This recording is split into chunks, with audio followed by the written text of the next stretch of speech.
What up, yo? Halloween 2021 continues. I am going to review some further classics. Well, classics to me, films that I have always tended to watch every Halloween season since I first saw them. Been part of the tradition, part of the lexicon, kind of like old friends that you can never get tired of revisiting. I wish there were more of those in real life. And I'm going to start with a film that came out in 1966. Well, actually, it didn't exactly come out. It was considered a lost film for a long time until, I guess, 2002. Well, yeah. And this is called Incubus. Can you see it? Can you see the satanic upside down pentagram with a certain familiar face behind it, which you may not be able to make out too well with the glare here, but have no fear. It says at the top, William Shatner. So, anyway, the long lost cult classic Incubus. Evil has never been so seductive. I don't know, man. I've met some seductive ones. The effect is maximum terror, says a guy I haven't heard of.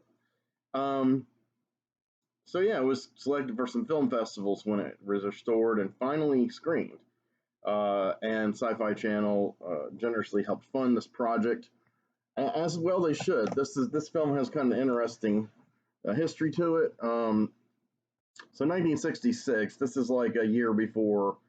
Is that correct? A year before, or a few months before, the first season of Star Trek, the original series, which kind of, immortalized William Shatner. Before that, he'd been in a number of films, from the Brothers Karamazov to a really bizarre Roger Corman film called The Intruder, where he played a very racist in a southern town, and written by Charles Beaumont, I believe, and Beaumont and not William F. Nolan, who I have met and used to know, R.I.P., but his partner on Logan's Run, George Clinton Johnson, who I have hung out with, also rest in peace.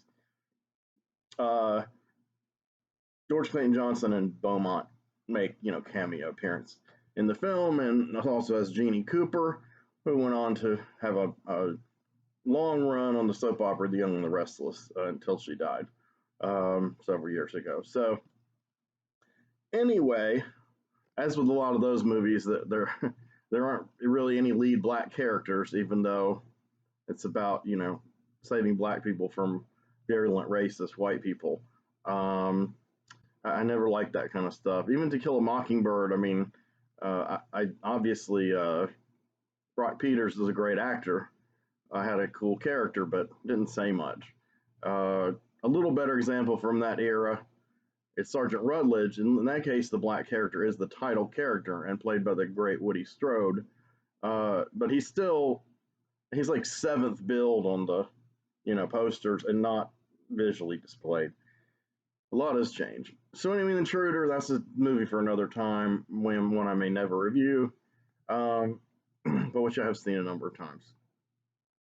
But anyway, that was 61 or 62, I believe.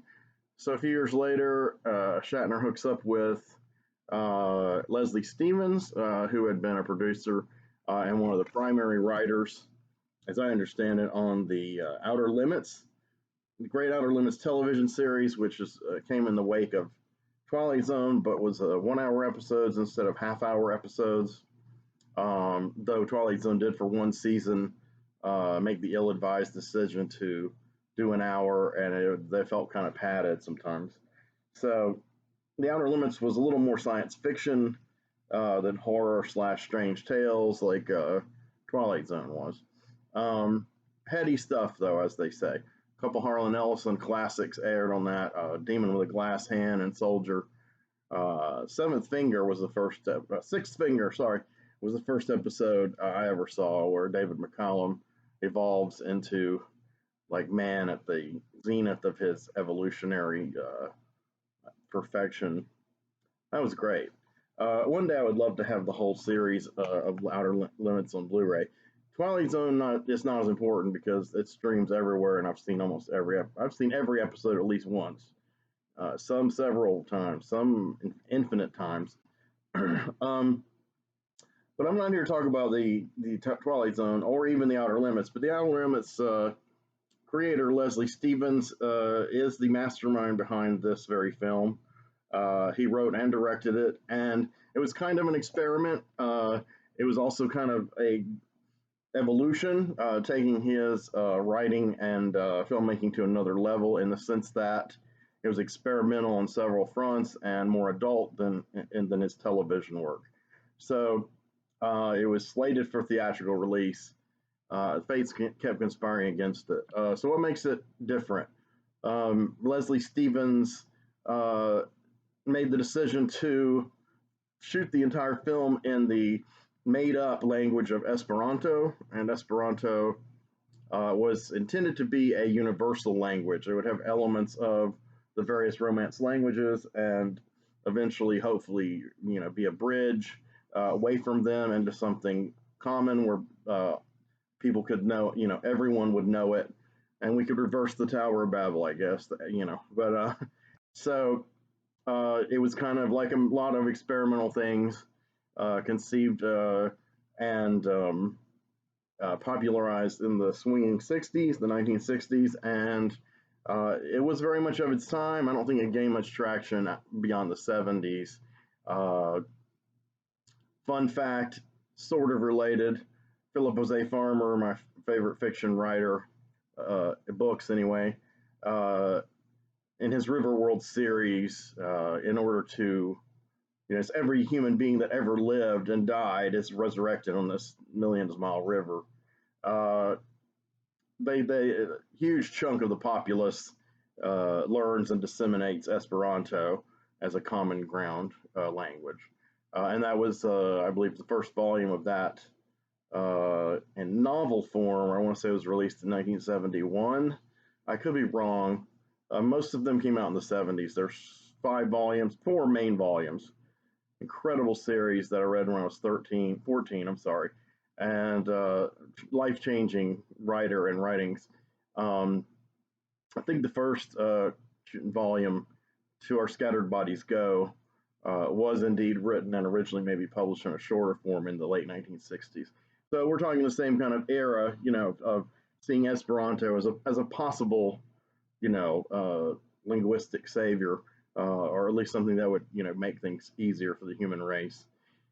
So that the film is shot entirely in that language. So, it sounds like a combination of, it sounds a little like Latin, and it has elements to me that sound kind of like some of the Spanish languages, Portuguese, Spanish. But really, there's little elements and structures of all the Romance languages.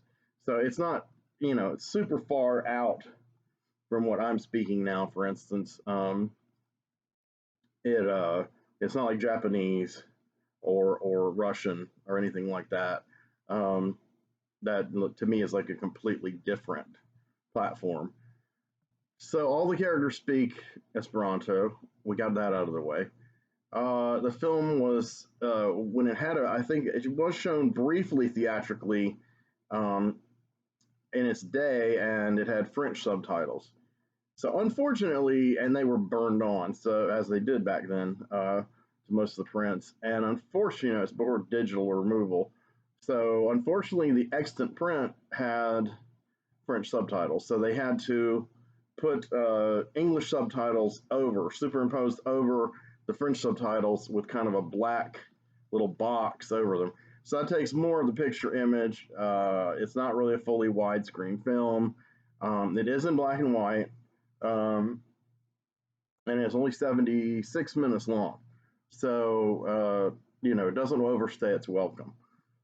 So, other than all these factoids and who did it and who's in it, what else is experimental about it, and what's it about? Well, experimental wise, it has some brief nudity. It has some kind of low key sexual savagery involved. I mean, the title is Incubus, and even though, the main character besides uh, William Shatner is a succubus, and then they summon an incubus. So yes, it falls into that occult, satanic, demonic subgenre of horror that I love dearly, as you can already tell from our last episode, where I went on and probably way too long on Alucarda. So, but a movie that's in black and white in Esperanto in the mid '60s with William Shatner, that's of that subgenre and is shot like a Bergman film, an Ingmar Bergman film. It's just there's nothing like this movie. It's one of those unique, all unto itself experiences, and I love that kind of stuff. So it was considered lost. I'm going to read this little synopsis on the back. Lost for over 30 years, this digitally restored cult classic is now available on home video with remastered sound. William Shatner stars as Mark, a soldier of pure heart who has just returned injured from the war. What war, we do not know. He becomes the target of Kia, Allison Ames, a beautiful female demon who has become bored with taking the lives of corrupt men. Kia sets out to seduce Mark, but ends up falling in love with him, angering her sister demon and forcing her to summon Incubus to wreak revenge. This is only film shot entirely in the artificial language of Esperanto.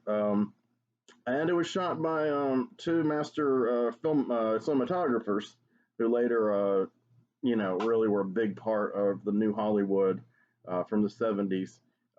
Conrad Hall. The movies they list here that he shot were Butch Cassidy and Sundance Kid and American Beauty. That kind of spans his career. American Beauty was in the 90s. And then William Fraker does a good bit of the camera work. So, unfortunately, off the top of my head, despite being a master of ephemeral, useless information, I can't recall the other films that Hall shot, and I can't recall the films that Fraker shot. So anyway, we're just going to live without that trivia on this particular episode. But it makes it also noteworthy. So, essentially, this film is kind of like, there's also a quote by the redoubtable Tim Lucas, a video watchdog. A major recovery, a masterpiece of expressionistic horror. It is a major recovery. And yeah, I agree with his summation. Very, very well said, Tim. So I have to say it's a slow film, even for a short length, but not too slow. It moves about at a clip like Bergman's films, except maybe slightly faster. The camera work is very daring. There's lots of Dutch angles and upside down tilts and sideways, but there's a lot of linear, crisp kind of stuff too. It's just the lighting and the black and white photography and the kind of it's definitely folk horror. I didn't review it last year among folk horror, and people tend to forget it that it's folk horror, even myself, until like a few minutes ago. But I would definitely put it in that vein because it does have the Bergman-esque look and an indeterminate time period. I mean, the female characters are all dressed in kind of an indeterminate way. The cultists, of course, they're cultists. Same, but the couple of male characters that, including Mark, are dressed a bit more mid 20th century. So it's really impossible to peg a time frame or a country. Of course, it's in Esperanto, so maybe it is in Sweden. Maybe it's who knows. But that's the beauty of it. It's definitely a fantasy, and you really can't locate it any more precisely than that. But Mark essentially is like a good-hearted guy. I think they more or less say he's a virgin. He was a soldier, but he's a man of peace. Ultimately, he's just a benign guy. He's coming back. It's almost like an earlier coming home from Vietnam kind of story, kind of like Blood Sabbath with Tony Geary, who comes back from Vietnam and finds himself falling in love with a demonic female. I wonder if there was any connection or inspiration between those two movies. That movie came out in the early 70s, and that's one I will probably review at some point, Blood Sabbath. But Incubus is the same arc, and we have seen Kia seducing some mortal men and kill them, and then of course she, uh, I guess, gets part of their soul and also passes some on to their demonic masters. And is it Satan? Might be Satan. It's probably Satan, and they're basically like succubi walking the earth, in human female form, just kind of stalking us lascivious males. So Kia's kind of sick of gorging on all these reprobates who are trying to rape her, and decides that Mark, gentle, sweet Mark, is a challenge. To corrupt him would be, a great example of her power and would please her masters. And so she proceeds to do this. Uh, there is a scene which, how coy people films were and TV shows back then were, and how they were caught. There is a scene that implies that they have sexual intercourse, but doesn't show anything. And it's kind of like when I was a child and the nighttime soap operas like Dallas were popular, and you would see J.R. Ewing, Larry Hagman making out with a woman, and um, then they'd cut, and then the next scene he's adjusting his tie and saying "Thank you, darling." And I asked my mom what was happening, and she's like, "They had sex," and I'm like, "They had sex with their clothes on? What?" And but that's the way TV was back then. Um, but also, and apparently people can also have sex not only with their clothes on, but without any part of their pelvic region moving whatsoever. Um, it's kind of like you in old westerns, you can shoot a person with one bullet. No matter what part of the body it hits, you die instantly. So, in any case, uh, this film is a bit more visceral than that, though. I will say, other than that coy scene, uh, the violence seems very real, and the malevolent intent of this cult, it seems very real. There is a gravitas to it, and Shatner is passionate, and he's a little hammy, but not. He's very controlled and nuanced. I recently read some nasty comments about his acting in this film. I mean, praising the film itself, but not saying it's his best acting. But I have to disagree. I've seen dozens of Shatner roles and in all media, and I have to say that this might be his finest acting, especially in context of the part itself. That's a demanding thing, learning Esperanto and this crazy plot line. And of course, back then, I'm sure he did it because he needed money. He wasn't a big star, and you know, I think he acquits himself more than honorably. I'm very impressed with his performance, and the character of Mark. And he's a very poetic character. I mean, they're very literate. There's very literate dialogue. It's very dramatic. It is like a fantasy, an old school kind of fantasy story in its dialogue. It's not like in the modern day where fantasy shows they use modern day colloquialisms and slang, I guess to humanize the characters and make it more relatable. It's not as ponderous and over dramatic. um, so this one is more of the old school, but it's and if those are well written, they're incredible. They really are very poetic. This one, I would say, isn't the very best of that kind, but it's certainly not the worst. And it flows well. It communicates what it needs to communicate through dialogue, and the rest through very interesting and like Mr. Lucas here says, expressionistic visuals. Um, so yeah, Kia likes this guy after she's with him a while. His winning ways win her over, and so she does have an older sister who's a demon, and this woman is pretty malevolent. I'm trying to remember her name of her character. I think it starts with an A, but she admonishes her to just quit this fooling around with this nice mortal and just suck his soul already, get it done. And she balks, and the cult begins to summon the incubus. And apparently, and this is a little sexist here, but apparently the incubus is more powerful than the succubi. And he's played by a guy named. Do they list him here? Damn, they don't list him here. He is a Greek, has a Greek name. He's a strange actor, and he's very lascivious. He's always licking his lips and his tongue, and usually mostly or partially naked. And yeah, I mean, but no special effects, no special makeup, just the lighting and his bizarre actions. He's an incubus. He's ready to ravage these female succubi or humans or whoever needs ravishing. He's ready, and essentially, uh, they pull Mark's sister into this. She's also a sweet, kind person, and that kind of sucks. Um, and the cult strips her of her clothes and I guess rapes her and I think kills her. And she is writhing and she comes up into the lighting and nothing's left to the imagination. I mean, it's brief and it's in black and white, but you know, like I said, she's totally nude. And so for a 1966 horror movie made by Americans, that's pretty unusual. Um, like I said, it's brief, but it's a welcome surprise. Not just because I like seeing beautiful female nudity, I admit, but kind of like in the Castle of Blood French cut, which came out on Synapse DVD and is not on Blu-ray yet. Only the American version is.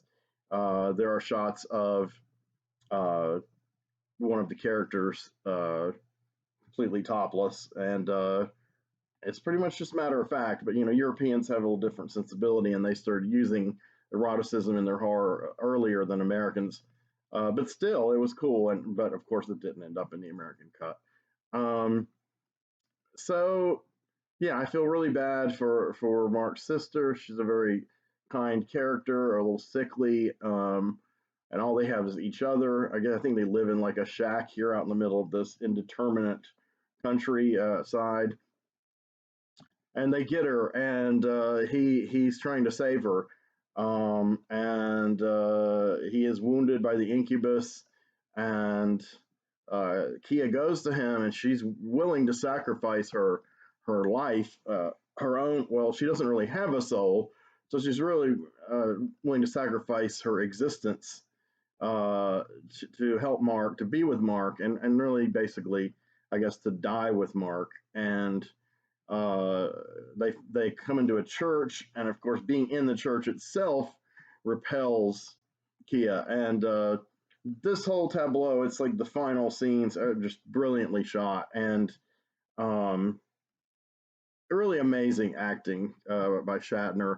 The classic shot, which you can't really make out here in this red, but it's Shatner here, and he's been wounded and bleeding a little on his face, and he's holding Kia, and in the longer shot, uh, he's like crawling across the floor of the church, in the middle of the church, past the pews towards the altar, and you can tell his life is leaving him, and he's grasping for, I guess the power of God to dispel these demons, but yet he's still holding on to her, the now reformed demon, and they are confronted by a black goat, an incredible chiaroscuro black and white shot, and the implication, of course, is that is an incarnation of Satan himself, of course, and that's kind of how it ends. Powerful ending, great movie. I love it. I bought this DVD like the day it came out, and to be honest with you, I don't think I had ever even heard of it when it came out on DVD, despite being familiar with everyone involved with it. Um, so it's a winner, and for some reason it's not on Blu-ray, and I'm not happy about that. So this is one I'm not selling on my YouTube channel. It's the back cover. Holding on to this, and I'm reincorporating it into my Halloween viewing, regardless of what format it's on. Next film and last film I'm going to talk about is another one that has been stranded between formats. This is a 1994 film written and directed by a guy called Michael Almereyda, and it is David Lynch Presents. So I'd say David Lynch is, yes, it says here, executive producer, which, essentially he helped get the thing made, probably provided some funding. Also black and white, also occult. I guess you can detect a theme, not about demons though, but about vampires. And along with Abel Ferrara's The Addiction, they comprise two mid 1990s black and white vampire movies with female leads that had very unconventional styles and scripts that were different from each other. And I think they make wonderful bookends. I no longer have a copy of The Addiction. I did sell it when the Arrow Blu-ray came out, but I haven't been able to afford the upgrade yet. So if anyone wants to purchase The Addiction on Arrow for me, so I can review it and put it into the library, by all means, I'm thankful and grateful. You'll get a shout out, and I don't know, maybe some other prizes I can come up with. So that's The Addiction. But today we're talking about NADJA. So NADJA, and you see that? Look at that glare. So this is Peter Fonda gets top billing, and Elena Lowenson gets second billing as she plays NADJA. And what does this say? Unseen, unforgiven, undead. A legacy shrouded in mystery, a legacy shrouded in blood. But this is not as conventional horror movie as those trappings would make you think. And that's what makes it brilliant. Winning, intriguing, luminous, stylish, says the New York Times. All right, so I'm going to read this breakdown here for you real quick. Twin brother and sister vampires struggle against each other and the ancient curse that binds them in this stylish erotic thriller set against the concrete canyons of modern-day Manhattan. Fiendishly seductive NADJA, Elena Lowenson, and brother Edgar, Jared Harris, spend their days entombed in darkness and their nights hiding in the heart of the New York after-hours scene. But Edgar is haunted by the painful duality of life, lived in the shadows and troubled by his twin's relentlessly evil nature, while NADJA weaves her sensual spell around the niece and nephew of famed vampire hunter Dr. Van Helsing, Peter Fonda. Edgar joins forces with his would-be assassin, planning to bring down his sister in an all-out orgy of sex, blood, danger, and death that the LA Weekly calls truly hot sex and movie making of the unsafest sort. I guess if you really don't have much experience with this kind of film, it might be, unsafe and unbearably hot. It is erotic. Elena Lowenson is, to me, one of the beautiful actresses of all time. Has a great accent, very compelling, charismatic. She's been given kind of the short shrift in her career. I don't know if she has a bad agent or has had personal issues or just she's so unconventional. She doesn't come up as a casting choice much, but she's had very few plum roles, and it's unfortunate. She's getting older, and while still attractive, her look has changed quite a bit, and she doesn't quite have the verve she once had. I think her most recent cult movie outing was probably Let the Corpses Tan, which is a beautifully shot, incredibly shot movie. It looks like a lost 70s manic masterpiece. I did not care for the script or characters, which bothered me. I didn't care for her character, even though I could see potential and I get why they cast her. But that's, that she definitely shines out in that movie. But we're talking about Elena at her prime. This is in the days when she was in Schindler's List, and maybe it seemed like she would cross over in Hollywood, but that just didn't happen. But as far as a titular character, there might be her only film. I could be wrong, but if she only made this movie, she'd be immortal in my book. Definitely to me an icon of modern horror and an icon of 1990s independent cinema. This and The Addiction are located right in that point where they were just in the wake of the success, insane success of Kevin Smith and Quentin Tarantino and Robert Rodriguez and the whole Miramax thing. And we're not going to get into the Harvey thing. But in the wake of all that, a lot of money began flowing and a lot of doors began opening, and a lot of great films were made and some really shitty ones. But honestly, I was just kind of right of the right age, being a Gen Xer, to really dwell in that time and revel in the work that came out of that period. This one I rented on VHS in 1995. As soon as it came out on VHS, I saw it at Cockbuster Video, and I was like, this looks cool. And I had no idea who Lena Lowenson was, but of course I was familiar with Mr. Peter Fonda, and it co-stars Martin Donovan, who was an indie favorite back then. He was a perennial star in Hal Hartley films, an indie director from that period that he one of my favorites that I really like. His stuff is very distinctive and quirky. Um, but in any case, in recent years, he's kind of become just a cameo to small supporting actor, and he's always good. Uh, I guess the biggest role I can think of along those lines, and maybe I'm biased because I watch these kind of movies. He was in Ant-Man, and he played a Shield agent who was kind of corrupt, and that would be almost all of them. But yeah, he was an asshole, but that was a brief role. There are several. He had a season long run on Weeds in the 2000s, in which he plays a weed dealer, Nancy Botwin's lover, who turns out to be a DEA agent. So there's a conflict of interest. Always a welcome, sight.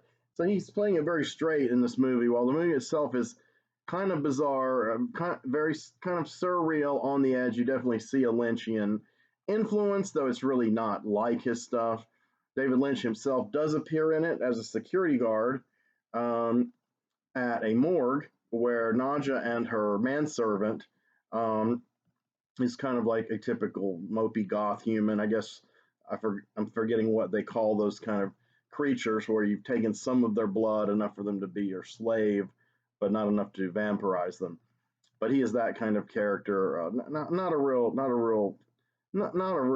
nice or interesting character, sympathetic character. Um, but they come to claim her father's body. So her father's died recently, and her father is Dracula. And so here we have I don't want to say a remake, but a reinvention. No, I'm not going to say a reimagining, a reinvention of the great movie Dracula's Daughter with Gloria Holden. And like that movie, Dracula himself never appears in the movie exactly. Dracula does appear in this film in flashbacks, and he's played by Bela Lugosi. So basically, it's footage. There's long shot footage of Dracula in these mountains of Carpathia or wherever, Romania, they do state, where he falls in love with this woman, Aja's mother, supposedly in the, I guess, 18th century. But all the close-ups on Dracula, there's voiceover from NADJA, no dialogue within the flashbacks. So the close-ups on Dracula are shots of Dracula, shots of Bela Lugosi from the film White Zombie, in which he played Murder Legendre. And Dracula was a famously uh,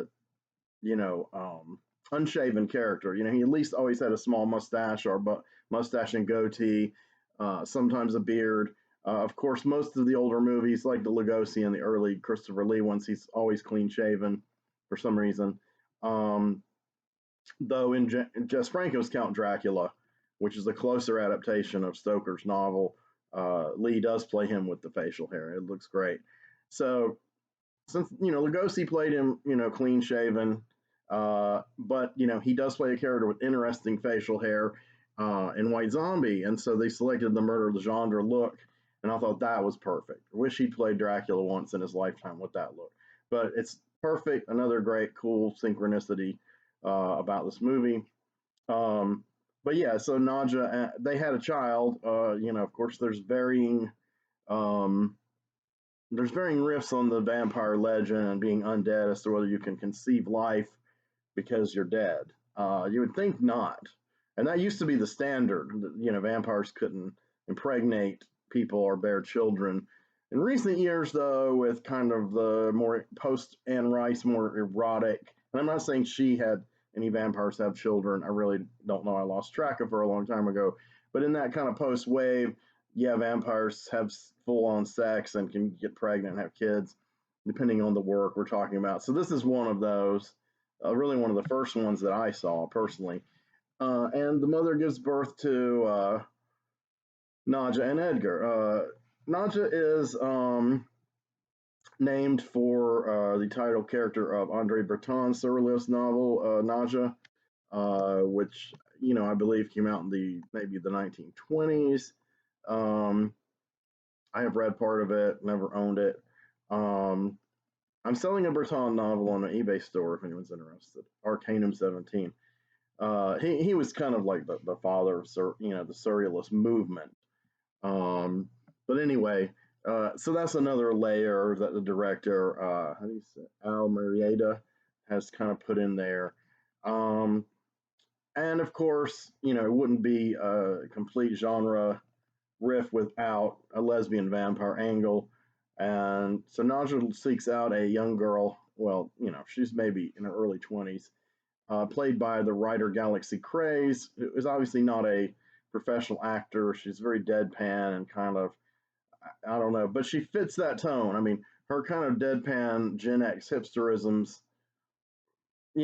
ground the movie in the modern day and also are in relief to some of the other characters like Nadja herself, who are very dramatic and florid and existentialist and philosophical.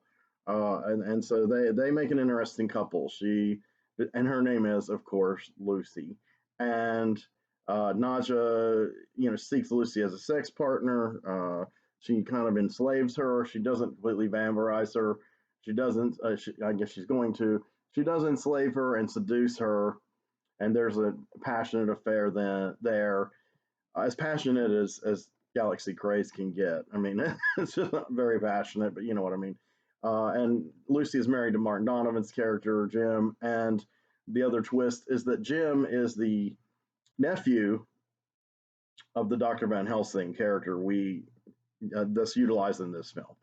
Uh, in this film, he's a descendant, obviously, of Abraham Van Helsing, and then they mention how his family's been hunting Dracula for years, and Peter Fonda's fantastic in this. This is when he had last time maybe he had really really long hair, very receding like mine, but very very long and straight. Uh, and his character's dressed in a suit, but he always rides a bicycle everywhere. He's very eccentric, but he's kind of the exposition guy in the movie. I mean, and he's also, but his exposition is tinged with this kind of cynicism, a kind of humor, uh, kind of commenting on Dracula like through the centuries and what happened when he died. He was like, at the end, he was bloated and decadent. He was like Elvis. I'm paraphrasing, but he does say he was like Elvis. And he talks about how his children are pure evil and must be destroyed. Um, and he wants Jim to help him. And Jim doesn't really believe any of this, but he kind of comes to, especially when it's realized that Lucy has been taken by Nadja. Um, and they go to visit this other character who is, well, they find Edgar, and Edgar decides to side with them against her sister, as I read in the exposition. Edgar's played by Jared Harris. Well, I don't recall him being in much, but I know he played Andy Warhol, and I show Andy Warhol. Another film from this period. Um, but in any case, there is a female character that they come upon, and I think she is Jim's Jim's sister, maybe. Hmm. I know. I think she's a nurse, and she's been taking care of Edgar. I thought she had a connection to the Van Helsings. I could be wrong about that. I could be misremembering. I did watch this last night, but during that period, I was not completely cognizant. Um, she's kind of the least interesting character, but also the most kind of warm and human, and kind of sympathetic, but almost kind of pitiable. Um, and so it all converges on the new digs that the Dracula children have inherited, and hell breaks loose, etc. Uh, I'm not going to go further than that because I almost feel like the ending was anticlimactic in a way, and yet it kind of had to happen. But there were some surprises. Like I said, there's a couple of Deadwood kind of characters in it, supporting characters. Engines to drive the plot, but not indispensable. And I don't think they make it anyway. I know that her manservant doesn't make it, and Nadja herself, well, she doesn't make it, but there's always, as always, maybe a tiny shred of ambiguity, a la Daughters of Darkness. But considering the kind of character that Nadja is, which is a overthinker and a philosopher, a wanderer through humanity, just more observing humanity than anything else, and also, of course, occasionally preying on it. She's an endlessly fascinating character, and with her great accent, and she does a lot of the narration and thought. Uh, you hear her thinking and of course dialogue, and she has an interesting take on humanity and its various habits. This is a really well done movie, really well written, well directed. It has a great soundtrack of its time. The most notable exception to me was my favorite band on the soundtrack, Portishead. Uh, Two of their songs are prominently featured beautifully. Um, One of them has a shot of NADJA kind of coming towards you while the background's kind of seems very distant. She's very clear. I think they probably shoot that she's traveling, moving on a trolley toward you, or dolly, whatever you call it in this case. And that's a classic shot and a classic scene, and that has a Portishead song. And in some of the promotional materials, that shot was selected, and the tagline was "Hurry, the dead travel fast," uh, which is the first time I heard that phrase. Heard it many times since then. And of course, it's beautifully done. Another thing that they used besides black and white to save on money, but also give it a strange effect. And it's not an effect that comes up like consistently, like every flashback is shot this way, for instance. That's not the case here.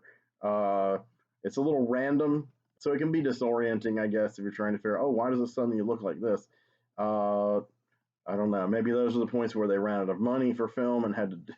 I don't know. But what it is, it's the Fisher Price camera, black and white, and so everything's kind of pixelated.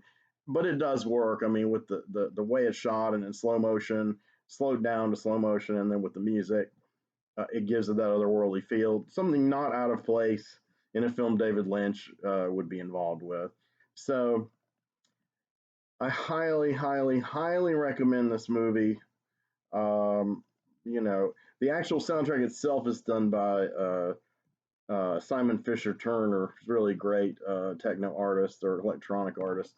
Um, but yeah, I think it's been underappreciated for many years. I keep hoping that more people will get into it, and I never really hear of it, but I do see it mentioned or referenced or images from it more and more often, of course, being on the internet. That's not surprising. But anyway, so two black and white bizarre films with bizarre romances and unconventional as fuck, even for their own time, and maybe of their own time.